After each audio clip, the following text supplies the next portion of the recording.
नमस्कार मैत्रिणींनो. तर आज आपण बनवतोय गाजराची भाजी.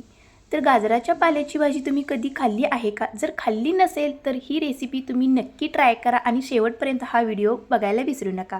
तर इथे मी गाजराचा पाला घेतलेला आहे, कोवळा लुसलुशीत. तर आपल्याला भाजी बनवायची आहे, त्यासाठी आपल्याला इथे निबर भाजी घ्यायची नाही, तर कोवळी अशी आपल्याला पाने घ्यायची आहे. तर ही पाने मी स्वच्छ धुवून नीट करून आणि कोवळी पाने घेतलेली आहेत. तर अशा पद्धतीची आपल्याला ही भाजी हवी आहे, तरच आपली ही भाजी मस्त अशी टेस्टी लागणार आहे.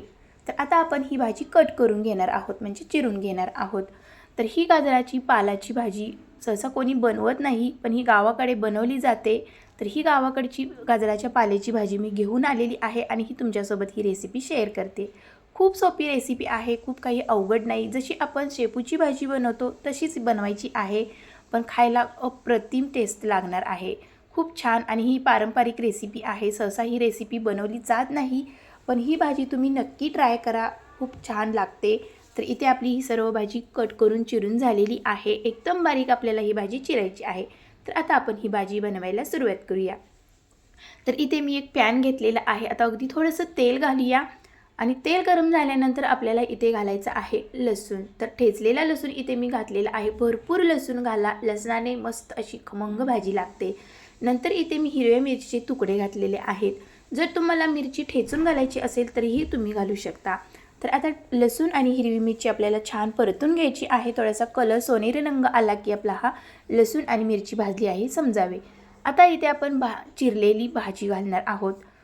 तर चिरलेली भाजी आता इथे आपण सर्व घातलेली आहे आणि ह्या भाजीचा असा गोडसर वास येतो. अशी गाजराचा कसा गोड वास असतो तसाच हा गोडसर आणि टेस्ट पण थोडीशी गोडसर लागते. तर इथे मी भिजवलेली मटकीची डाळ घालत आहे. तर एक 5-10 मिनिटे आपल्याला ही मटकीची डाळ भिजत घालायची आहे. मटकीची डाळ नसेल तर तुम्ही मुगाच्या डाळीचाही वापर करू शकता. तर आता ही डाळ घातलेली आहे, आता मिक्स करून घेऊया. तर डाळ मिक्स करून झालेली आहे. आता आपण इथे चवीपुरतं मीठ घालायचं आहे. मीठ थोडंसं कमी घाला पहिल्यांदा, कारण की भाजी थोडीशी गोडसर असते, त्यामुळे मीठ जर जास्त पडले तर टेस्ट बदलू शकते. तर अशा पद्धतीने इथे सर्व आपण मिक्स करून घेऊया. भाजी चांगली परतून मिक्स करून झालेली आहे. आता वरती झाकण ठेवूया आणि 5 ते 7 मिनिटे आपल्याला ही भाजी शिजवायची आहे. तर भाजी मस्त आपली ही शिजलेली आहे आणि वाफ पण छान अशी दणकून आलेली आहे. तर भाजी आपण आता मिक्स करून घेऊया. भाजी शिजल्यानंतर भाजीचा कलरही चेंज झालेला आहे आणि मस्त अशी शिजलेली आहे आणि खमंग असा वास सुटलेला आहे गोडसर.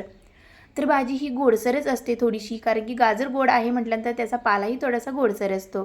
तर आपली भाजी इथे शिजलेली आहे, तयार झालेली आहे. तर आता आपण प्लेटमध्ये काढून घेऊया. जशी आपण शेपूची भाजी बनवतो तशीच ही भाजी आहे, तशीच थोडीशी टेस्ट लागते, थोडासा गोडसरपणा असतो या भाजीमध्ये. तर अशा पद्धतीने इथे मी गावाकडच्या पद्धतीने, आणि गावाकडची ही भाजी आहे गाजराच्या पाल्याची, आणि तुमच्यासोबत ही रेसिपी बनवलेली आहे. जर तुम्हाला कुठेही गाजराच्या पाल्याची भाजी भेटली तर तुम्ही ही रेसिपी नक्की ट्राय करा. खूप छान मस्त अशी टेस्टी आहे आणि ही भाजी तुम्ही भाकरी चपातीसोबत खाऊ शकता. रेसिपी आवडल्यास लाईक, शेअर, सबस्क्राईब नक्की करा. थँक्यू.